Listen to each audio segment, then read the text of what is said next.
오늘 말씀에는 주님께서 고치시는 말씀이 나오거든요. 우리는 주님께서 다 고쳐주신 그런 고침 받은 자들입니다. 우리가 참 초라한 삶을 살아가죠. 그리고 참 우리는 약하고 악합니다. 하지만 주님께서는 이런 우리를 직접 고치시고 싸매셨습니다. 고치셨을 뿐만이 아니라 주님의 제자가 되는 영광스러운 모습으로 변하게 하여 주셨습니다. 우리의 삶이 비록 초라하다 할지라도, 내가 주님께 참 약하고 작은 자라 할지라도 주님께서는 이런 나를 기뻐하시며 나를 귀하게 사용하십니다. 주님, 오늘도 우리를 불러주시고 우리를 귀하게 사용하여 주시니, 주님의 나라에 동참하게 하여 주시니 참 감사합니다. 나는 주님께 속했습니다. 주님이 나를 불러주셨습니다. 주님이 나를 사용하십니다. 이런 내가 주님께 사용되니 참 기쁩니다. 주님, 우리를 사용하여 주십시오. 또한 우리가 주님께 순종하는 자들이 되게 하여 주십시오. 주의 나라에 동참하게 하여 주시니 끝까지 주님이 주신 이 사명 붙들고 담대하게 굳건하게 살아가는 자들이 되게 하여 주십시오. 함께 기도합시다. 하나님, 작고 작은 자를, 약하고 약한 자를 주님께서는 붙들어 주시고 사용하여 주시며 주님께서는 우리를 고쳐 주시니 이것보다 더 큰 감사가 어디 있겠으며 감격이 어디 있겠습니까? 주님의 선하심이 오늘도 우리를 붙들고 갑니다. 주님의 이끄심이 오늘도 우리를 이끌어 갑니다. 우리를 붙들어 주시니 항상 주님께 감사로 나아가는 자들이 되게 하여 주십시오. 주님, 우리는 주님께 속하였습니다. 다른 곳에 속한 것이 아니라 주님의 사랑 안에, 주님의 보호하심 안에 속한 자들입니다. 주님의 속함 안에 살아가는 자들이 되게 하여 주시며 주님 오실 때까지 주님의 나라를 위해서, 주님을 위해서 전심으로 살아가는 자들이 되게 하여 주십시오. 주님의 마음에 합한 자로 주님께서 우리에게 맡기신 이 사명 이루며 살아가는 그런 굳건하고 담대한 자 될 수 있도록 하여 주십시오. 예수님 이름으로 기도합니다. 아멘. 오늘은 마태복음 9장 27절에서 38절 같이 교독하도록 하겠습니다. 네, 시작. 예수께서 거기에서 떠나가실새 두 맹인이 따라오며 소리 질러 이르되 다윗의 자손이여 우리를 불쌍히 여기소서 하더니 예수께서 집에 들어가심에 맹인들이 그에게 나아오거늘 예수께서 이르시되 내가 능히 이 일 할 줄을 믿느냐 대답하되 주여 그리하오이다 하니 이에 예수께서 그들의 눈을 만지시며 이르시되 너희 믿음대로 되라 하시니 그 눈들이 밝아진지라. 예수께서 엄히 경고하시되 상가 아무에게도 알리지 말라 하셨으나 그들이 나가서 예수의 소문을 그 온 땅에 퍼뜨리느니라. 그들이 나갈 때에 귀신 들려 말 못하는 사람을 예수께 데려오니 귀신이 쫓겨나고 말 못하는 사람이 말하거늘 무리가 놀랍게 여겨 이르되 이스라엘 가운데서 이런 일은 본 적이 없다 하되 바리새인들은 이르되 그가 귀신의 왕을 의지하여 귀신을 쫓아낸다 하더라. 예수께서 모든 도시와 마을에 두루 다니사 그들의 회당에서 가르치시며 천국 복음을 전파하시며 모든 병과 모든 약한 것을 고치시니라. 무리를 보시고 불쌍히 여기시니 이는 그들이 목자 없는 양과 같이 고생하며 기진함이라. 이에 제자들에게 이르시되 추수할 것은 많되 일꾼이 적으니 그러므로 추수하는 주인에게 청하여 추수할 일꾼들을 보내주소서 하라 하시니라.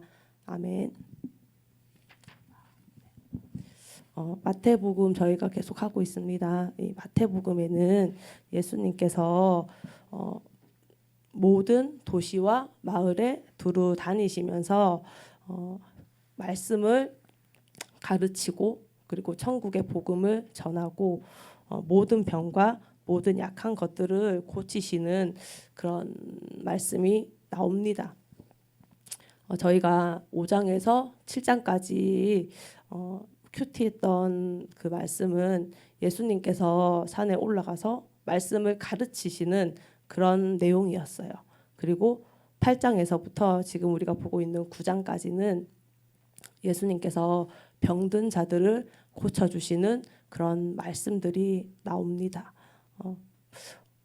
어떤 자들을 고쳐주시냐면 나병 환자부터, 그리고 나병 환자부터 시작해서 중풍병에 걸린 사람들, 중풍병에 걸린 백부장의 하인, 정확하게는 중풍병에 걸린 백부장의 하인을 고쳐주시기도 하고요. 그리고 열병에 걸린 베드로의 장모님을 고쳐주시기도 하십니다.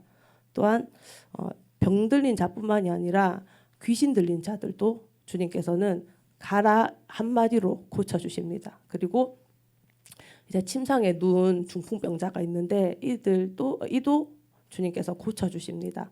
그리고 저희가 어저께 큐티했던 혈류병에 걸린 여인도, 그리고 관리에 죽은 딸이 있었잖아요. 이 관리에 죽은 딸도 주님께서는 고쳐주시고, 그리고 오늘 이 본문에 나오는 맹인과 그리고 말 못하는, 귀신 들려 말 못하는 자들까지 주님께서는 고쳐주십니다. 그 중에서도 우리가 혈류병 걸린 여인이랑 오늘 나온 맹인의 모습에 대해서 같이 봤으면 좋겠는데 이 두 사람의 모습이 다르더라고요. 참 대조적인 모습이더라고요. 먼저 혈류병에 걸린 여인은 예수님 앞에 제대로 서지도 못했습니다. 그 무리 틈에 끼어가지고 예수님의 겉옷자락만 만지면 낫겠다라는 생각을 했던 그런 여인입니다. 어떻게 보면 이 여인은 용기도 없었고 사람들의 손가락질과 시선에 참 움츠려든 여인일 수도 있을 것 같습니다. 그런 여인이 주님 뒤에서 이렇게 옷만 만지는 그런 모습을 보이거든요. 근데 오늘 이 맹인은 이 여인과는 다릅니다. 예수님께서 떠나시는 것을 보자 이 맹인의 마음이 급했는지 어쨌는지 이 사람이 소리를 질러요. 예수님, 이렇게 다윗의 자손이야 이러면서 소리를 질러요. 그러면서 예수님이 집에 들어가셨거든요. 거기까지 따라갑니다. 이렇게 맹인이 예수님을 부르는 것과 혈류병에 걸린 여인이 예수님을 부르는 것은 정말 다릅니다. 근데 이 극과 극의 모습을 가진 이 두 사람이었지만, 그리고 이 여기 나오는 사람들이었지만 이들은 어떻게 됐을까요? 이 모든 사람들은 예수님이 고쳐주셨습니다. 이들 모두가 주님의 고침을 받은 자들입니다. 예수님께서는 다른 사람들이었죠. 다르게 살아왔었고 제각기 다른 사람들을 예수님께서는 다양한 방법으로 고치셨습니다. 이 모습들을 묵상할 때 우리의 모습이 생각이 났습니다. 우리는 참 다른 환경 속에서 살았죠. 그리고 제각각 다른 아픔들과 다른 상처들과 다른 병들을 가지고 살아왔을 것입니다. 여기 나오신 분들도 다들 다른 모습이고 다들 다른 상처들을 가지고 있을 테고 다들 다른 병들을 앓고 있을 것입니다. 그러나 우리는 모르는 그 모습을, 나조차도 내가 어디가 아픈지조차도 모르는 모습들을 주님께서는 정확히 알고 계십니다. 우리의 어떠함을 알고 우리의 나조차 알지 못했던 것들을 고치십니다. 주님의 방법으로, 우리에게 가장 알맞는 그 방법으로 주님께서는 고치셨습니다. 또한 이 많은 사람들을, 다 다른 사람들을 주님께서는 동일한 시선으로 보셨습니다. 이들은 다 병든 자다, 의사가 필요한 자다, 고침을 받아야 되는 자들이다, 그렇게 보셨습니다. 저도 주님께서는 그렇게 보셨죠. 너무 불쌍하다, 고침을 받아야 되는 자다, 내가 있어야 되는 자다, 내가 필요한 자다, 이렇게 주님께서는 저를 그렇게 보셨습니다. 그래서 나에게 가장 맞는 방법으로 주님께서는 나를 고치셨습니다. 병들었습니까? 우리가 병들었다면, 근데 병든 것조차도 모른다면 우리는 주님께로 나가야 됩니다. 어떠한 모습이든 상관없습니다. 주님을 크게 부르든 주님 뒤에 가서 진짜 옷자락을 만지던, 아니면 내가 갈 수 없으면 누군가가 부르던, 어떠한 모습이든 예수님께서 나오라고 하시는 것 같았습니다. 네가 병들었느냐? 그러면 나에게로 나와라. 내가 너를 고쳐주겠다. 너를 고칠 수 있는 사람은 나밖에 없다라고 말씀하시는 것 같았습니다. 우리가 주일날 그런 찬양을 불렀죠. 슬픈 마음 있는 자, 몸과 영혼 병든 자, 누구든지 부르시오. 예수 이름 부르시오. 맞습니다. 우리가 슬픈 마음이 있습니까? 우리가 병들었습니까? 그렇다면 누구든지, 어떤 사람이든지, 어떤 모습이건 상관없습니다. 예수님을 부르시는 자들이 되었으면 좋겠다고 생각이 듭니다. 그런 사람들이 생각이 나신다면 그런 자들을 위해서 기도해 주시고 가자라고 불러주셨으면 좋겠습니다. 내가 그렇다면 주님께로 그 슬픈 마음을 안고 병든 몸을 안고 나아가는 자들이 되었으면 좋겠다라는 생각이 들었습니다. 어떠한 사람이든 주님께서는 고치십니다. 32절에 보면 귀신 들려 말 못하는 사람이 말하게 되는 그런 일들이 일어납니다. 그때 바리새인들이 어떻게 말하냐면 이 사람이 귀신의 왕을 의지해서 귀신을 쫓아낸다라고 막 시기하고 비난합니다. 그때 예수님께서 정말 멋진 말씀을 해주시거든요. 그 말씀이 어떤 말씀이었냐면 우리가 함께 찾아봤으면 좋겠습니다. 누가복음 11장 17절에서 18절입니다. 한번 찾아보시겠어요? 누가복음 11장 17절에서 18절.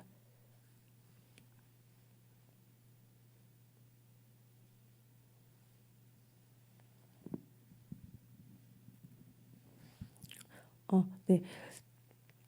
귀신 들려 말 못하는 사람을 고쳤을 때 무리들은 너무 놀랐어요. 와, 이가 누구길래 이런 일을 하지? 이랬는데 반대로 바리새인들은 이 사람 귀신의 앞잡이다. 귀신을 의지해서 귀신을 쫓아낸다라고 이렇게 막 비난했을 때 예수님께서 이 말씀하십니다. 찾으셨으면 같이 읽으셨으면 좋겠습니다. 시작.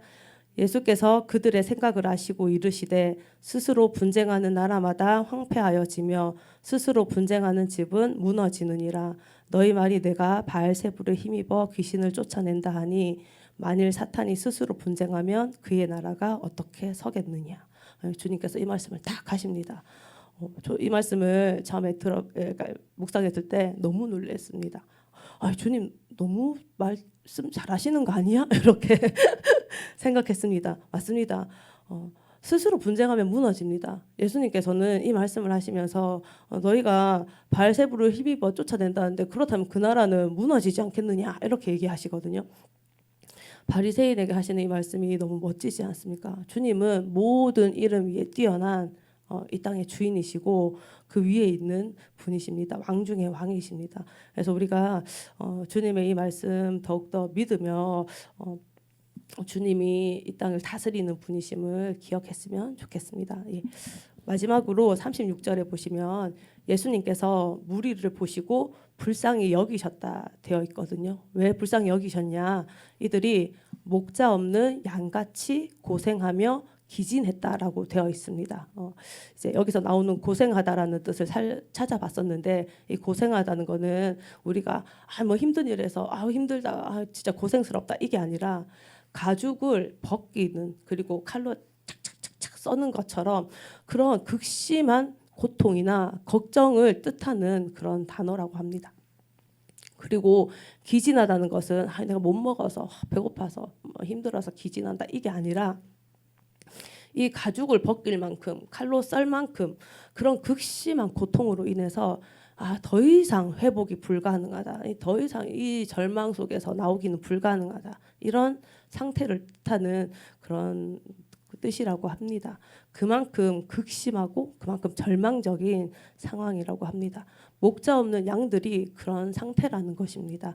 예수님께서는 이 사람들을 보실 때 그렇게 보셨다는 것이에요. 이제 이 무리와 같은 사람들은 어떤 사람이었냐면 이 사람들은 목자가 없는 사람들이었어요.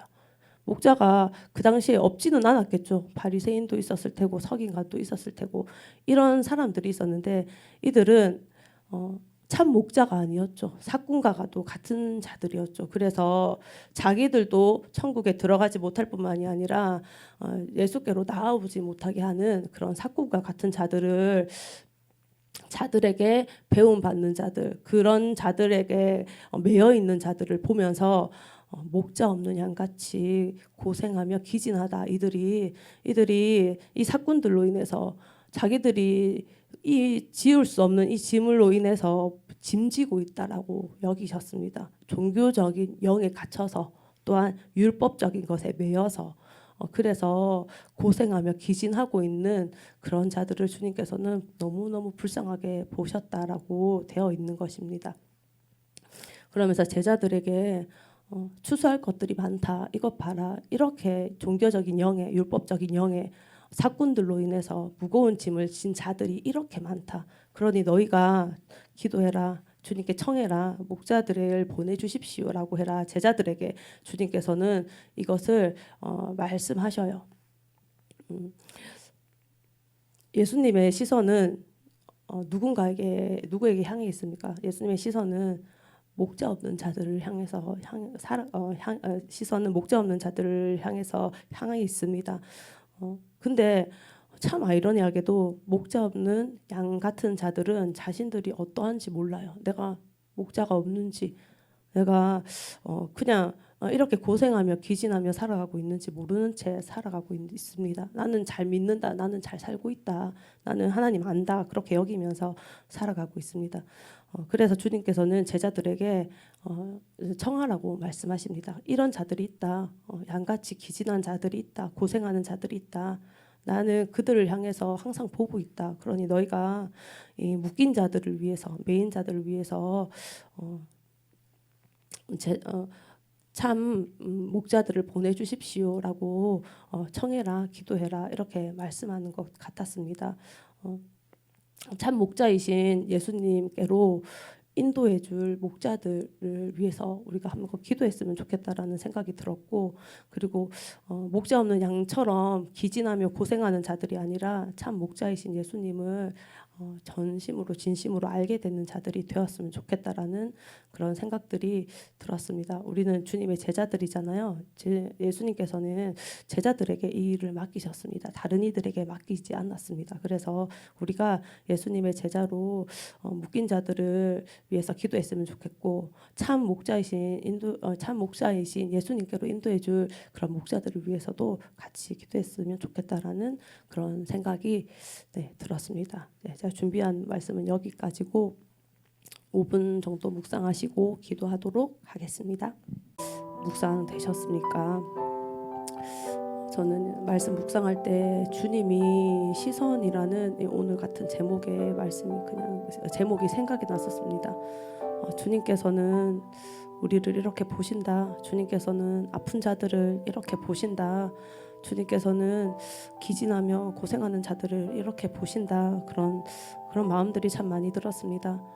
우리를 이렇게 보셨다. 나를 이렇게 보셨다. 또한 나와 같은 자들을 주님께서는 또다시 이렇게 보시겠다. 그런 마음이 들었습니다. 우리가 주님의 시선으로 많은 이들을 보았으면 좋겠습니다. 또한 주님이 나를 보는 방법으로 나도 주님을 보았으면 좋겠습니다. 주님께서는 고칠 자들을 우리에게 보여주실 것이며 고생하는 자들, 기진하는 자들을 보여주실 것입니다. 또한 우리가 기도할 때 이 땅의 교회들을 위해서 같이 기도했으면 좋겠습니다. 요즘 이 대형 교회들의 소식들이 우리의 귀에도 들리고 있는데 저는 그 대형 교회들을 판단하고 이 교회들이 어떻다라고 말할 생각들이 없습니다. 판단은 저의 몫이 아니라 또한 그것을 보는 것은 저의 몫이 아니기 때문입니다. 하지만 주님께서는 일련의 사건들을 볼 때 마음이 안타까운 마음들을 주셨거든요. 그러면서 스스로 우리가 분쟁을 한다면 황폐하여지겠다. 우리가 서로 싸우고 서로 아니라고 그렇게 목소리만 높인다면, 비난만 한다면 이 땅의 교회들은 황폐하여지겠다라는 생각이 들었습니다. 하나님, 한국 교회들을 주님께서 붙들어 주십시오. 우리가 스스로 분쟁하기를 멈추게 해주십시오. 문제들이 지금 골마서 터져나오고 있다면 이 문제들이 덮이지 않고 도려내어지게 하여 주십시오. 고쳐지게 하여 주십시오. 주님, 대형 교회들을 주님께서는 5달란트 맡긴 자들처럼 10고울을 맡긴 자들처럼 크게 사용하셨습니다. 이 교회들이 더욱더 굳건하여지며 다른 것들이 들어가지 않도록 주님께서 교회들을 붙들어 주십시오. 또한 우리 안에 회개할 것들이 있다면, 이 한국 땅 안에 한국 교회들이 회개할 것들이 있다면 주님께 회개하며 나아가게 하여 주십시오. 주님께서 이 문제들 덮어지지 않도록 또한 도려내어지고 고쳐지고 그리하여서 건강한 교회들 될 수 있도록 하여 주십시오. 이렇게 같이 기도했으면 좋겠다라는 그런 생각이 들었습니다. 하나님의 나라가 더욱더 거룩하여지게 하여 주십시오. 주님의 나라가 더욱더 힘있게 세워지게 하여 주십시오. 교회가 흔들리지 않고 주님 오실 때까지 더 많은 영혼들을 주님께로 인도하여 드릴 수 있게 하여 주십시오. 이런 기도 같이 하면서 오늘 주님께 기도의 자리로 깊이 나아가셨으면 좋겠습니다. 같이 기도합시다. 주님, 오늘 이 말씀을 통해서 주님의 시선이 어디 향해 있는지를 우리가 배우게 됩니다. 알게 됩니다. 주님은 제각기 다른 이들을 다양한 방법으로 그에게 가장 맞는 방법으로 고치셨습니다. 고치시고 싸매시고 그 아픔에 공감하시며 그 상처들을 주님께서는 치유하여 주셨습니다. 우리의 어떠함을 아시는 분은 주님밖에 없습니다. 나조차 알지 못하고 내가 알고 안다고 생각했던 것조차 주님께서는 주님의 방법으로 고치십니다. 하나님, 우리에게 이 병든 자들이 있습니까? 내가 병들었습니까? 그렇다면 주님께 나아가게 하여 주십시오. 우리가 어떤 사람이건 어떤 모습이건 주님께서는 그것들을 보지 않습니다. 너는 고침을 받아야 된다. 너는 내가 고쳐줘야 된다. 주님께서는 그렇게 말씀하시며 우리를 부르십니다. 주님, 우리가 병들었습니다. 우리의 마음이 아픕니다. 주님, 우리가 나조차 풀 수 없는 그런 상처에 아픔에 매여져 있습니다. 주님께로 나아갈 때 고쳐주십시오. 나아갈 힘조차 없다면 주님, 누군가가 나를 불러서 우리 같이 가자 그렇게 말하게 하여 주십시오. 주님을 부르는 자들이 되게 하여 주시며 하나님, 양같이 고생하며 기진한 자들이 없도록 하여 주십시오. 하나님, 우리가 고생하는지도 모르며 기진한지도 모르며 살아가는 하나님, 그런 자들이 되지 않도록 하여 주십시오. 종교의 영에 묶여서 율법에 묶여서 또한 주님, 사꾼들로 인해서 무거운 짐진 자들이 아니라 참 목자이신 주님께 나아가는 자들이 되게 하여 주십시오. 주님, 목자들을 주님께서 붙들어 주시고 이들이 주님께로 하나님이 그 기진한 자들을, 그 고생하는 자들을 이끌어갈 수 있는 자들이 될 수 있도록 하여 주십시오. 주님, 이 땅의 교회들을 위해서 주님께서 기도합니다. 하나님, 우리들을 주님께서 붙들어 주십시오. 교회들을 주님께서 붙들어 주십시오. 스스로 분쟁하는 교회가 되지 않게 하여 주시며 황폐한 교회들이 되지 않게 하여 주십시오. 분쟁하기를 멈추고 주님께로부터 나아가는 자들이 되게 하여 주시며 주님께 속한 교회들이 되게 하여 주십시오. 문제가 되는 것은 우리가 주님을 보지 않기 때문이며 교회들이 주님의 일하심과 주님의 주인 되심을 인정하지 않기 때문입니다. 하나님, 그것들을 용서하여 주십시오. 하나님, 이 문제들이 덮어지지 않고 도려내어지며 이것들이 고쳐져서 주님의 교회가 굳건하게 서게 하여 주시며 한국의 교회들이 더욱더 빛을 밝힐 수 있도록 하여 주십시오.